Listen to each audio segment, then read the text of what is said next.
So when you're starting to think about designing your outdoor living space, you have to think bigger than today. What do I mean by that? I mean, you have to think of all the details, not just that you want now, but maybe in the next 5 years. Anything and everything that you think you're gonna wanna do. And so the way we do it is we start and we design backwards. We go to the end and then we back it up. So we're gonna dig into this video today a little bit and talk about all the different elements and some of the strategic things that maybe you're not thinking about as you go through the process. So the two major things you want to think about when designing your outdoor living space is the aesthetics and the performance.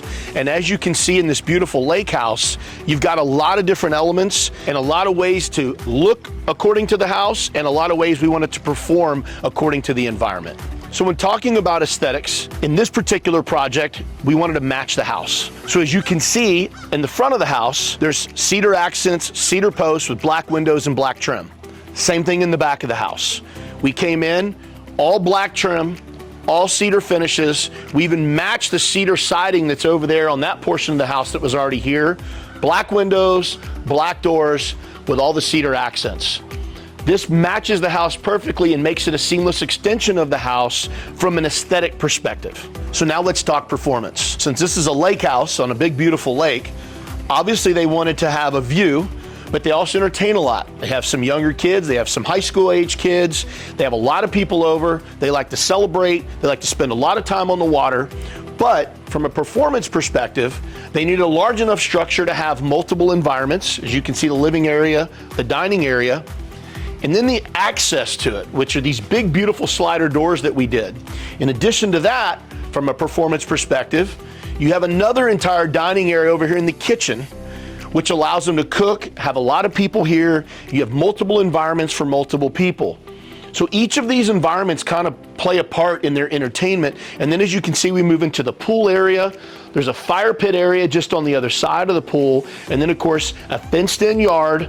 And then you get to the lake portion with the boathouse and all the toys. So when you're thinking about your patio or your outdoor living space, you have to consider the elements. They're very important. You have the sun, you have the wind, you have the rain, and obviously if you're up north, you have the snow and you have big storms. Those are all things to consider when you're not only building it, but when you're designing it. So the elements play a part in the materials you choose. They play a part in the positioning of everything, where it's gonna be, where the sun comes down, where the wind's gonna blow in, where the rain's gonna be. What do you want in the sun, out of the sun, in the rain, out of the rain? All those things play a part. The other things the elements do is they force you to have to maintain more.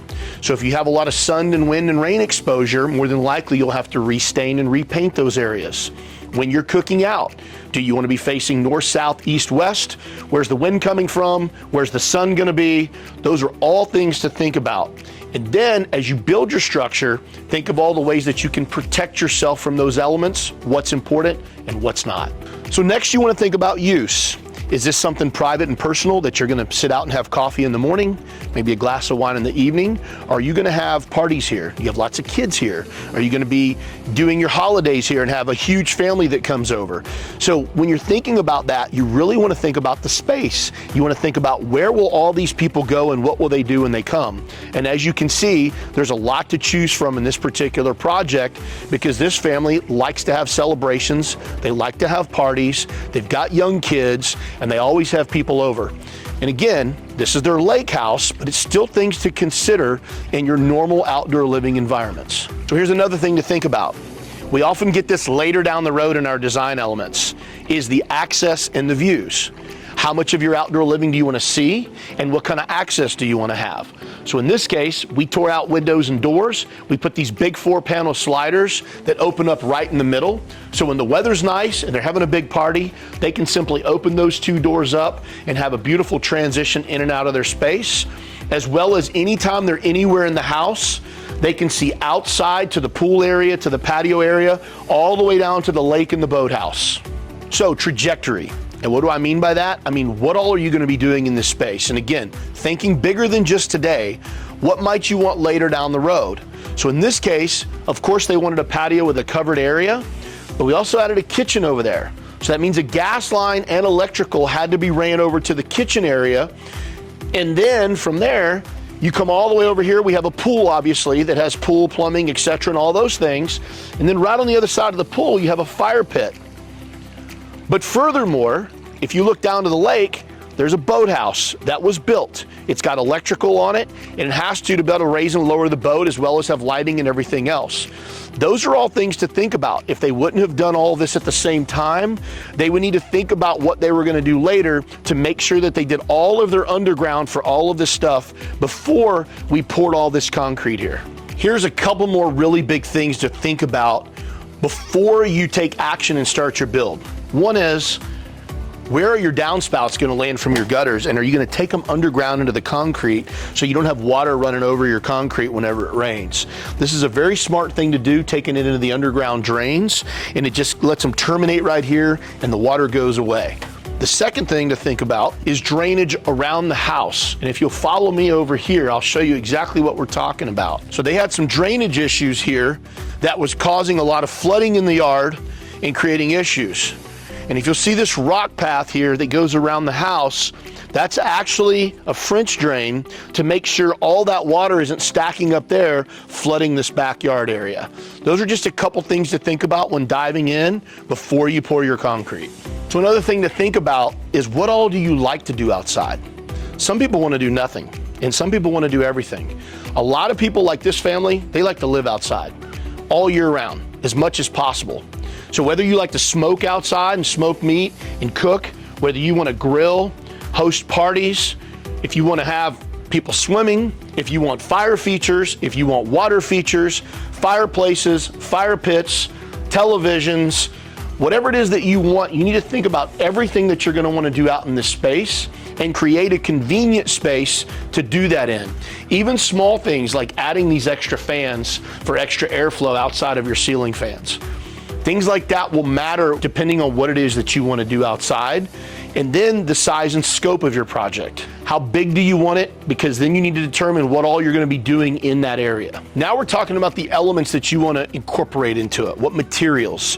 What all do you want to be involved with your patio? So there's a lot of things, from concrete to stone to metal to wood to composite. In this particular project, there's a little bit of everything. So as you can see, there's a salt poured concrete here.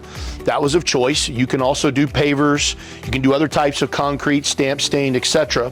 But that's something you really want to think through, because you're going to be looking at it all the time. Then you have metal. We have the steel structure here. For this gives a little bit different change in the environment, and this is for the kitchen area. Then over here, we have a wood structure, finished in cedar. Could have been finished painted, but in this case, we wanted to match the house and the cedar accents that are on the house, so that's what we did here. And then you transition out here to the stonework, where we have stone around the pool, stone around the fire pit, stone on the pillars of the boathouse, and even then getting into your composite, which is on the deck of the boathouse out there. So these are all elements you have to consider whenever you're designing your outdoor living area, to make sure that you're incorporating them in a way that makes sense, that you like, that will endure the elements and perform the way that you would like them to. Talking about building materials again, stonework. Whether you're using a traditional 4-inch stone like this Austin with this granite countertop, or you're going to use a Luder countertop, or even a porcelain countertop, those are decisions you want to make as early as possible, because on your kitchen you could use a ledger, you could use a tile, you could use a composite. There's a number of things that'll endure the elements well here. So those are all things that you want to be thinking about early on, especially when you're designing your kitchen, your fireplace, your raised beds, or even your fire pit. Utilities. This is always kind of a tussle through the process. So even though we go through this design process and lay everything out and get very detailed, inevitably about 90% of the time, people will change them once we start, especially on their fixtures, such as your fans, your lights. You want to think about not only the type you want, but what color you want. You've got your speaker grills, you've got your additional oscillating fans, even down to the TV mount that you want. Are you going to want to be able to turn that TV a certain direction? Does it need to flip up from the top? Does it need to flip down?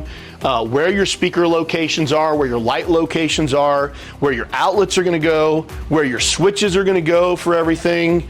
All this is something you want to determine very early, because you want it to be an ease and you want it to be convenient. And you don't want to be fighting with this at the end and delaying process. Again, you've got outlets, as you can see here, for these fans that were added. But addition to that, if we decide to put screens here, we've already got outlets on both sides for the screens. So with that being said, those are all things to consider. Then as you move into your kitchen area, you want to be thinking about the appliances. What all do you need and not need? What are you going to want for convenience? We got a refrigerator, we got a trash bin, got some storage drawers, a simple grill, and some storage underneath. But you really need to think through that of what you will really need, and then what all goes with that. If you do a cooler or a sink, you're gonna need a drain, you're gonna need water, you're gonna need things like that. Anything that you're doing that's electrical, obviously will need electric power. Anything that has gas or water is gonna need plumbing. So these are all things to think about, not only in your basic fixtures, but in your appliances as well. In your finishes, we've talked about this briefly using different materials, but here's a little bit different. When you get to finishes, it gets a little stickier because now you're down to the very finite details. Let me give you one example. That's a standing seam metal roof. That could have been done in shingles, that could have been done in R-panel, that could have been done in a rolled roof. It could have been done a lot of different ways. This particular homeowner wanted it standing seam because it matches the awnings that he has over his windows on the house already that you can see right back there. Another thing to think about is your trim out whenever you're doing your fascia and soffit. Do you want it painted or do you want it wood? Do you like a double trim on your post? Do you like a single trim or no trim at all? Do you want a double or single trim on the bottom? These are all very subjective things. And then when you get under here, you have to determine, what do you want under this ceiling? Do you want to see the tongue and groove finish? Do you want a painted finish? Do you want an open rafter ceiling? And even down to your back wall on the trim out there. You could do it in brick, you could do it in tongue and groove and siding, or you could even do it painted. So these are all things to consider when you're talking about the trim out and the finish in these finite details. And again, talking even down to the color of your fixtures and your outlets. So if you're considering doing an outdoor living project of any size or scope, make sure you exhaust everything. Do your research, spend some time looking online, go to Pinterest, go to social media, Google, talk to people, speak to other people who have done it and ask them what they wish they would have done and what they shouldn't have done. Really understand your purpose here. Make sure you understand the performance, the size, the scope, and the aesthetics. You really want to think through all this so you're not flailing through the process at the end. And remember, don't think about just today, but think way bigger and beyond what you're thinking right now. We hope this video helps you a lot. We really appreciate you watching, and best of luck on your own build.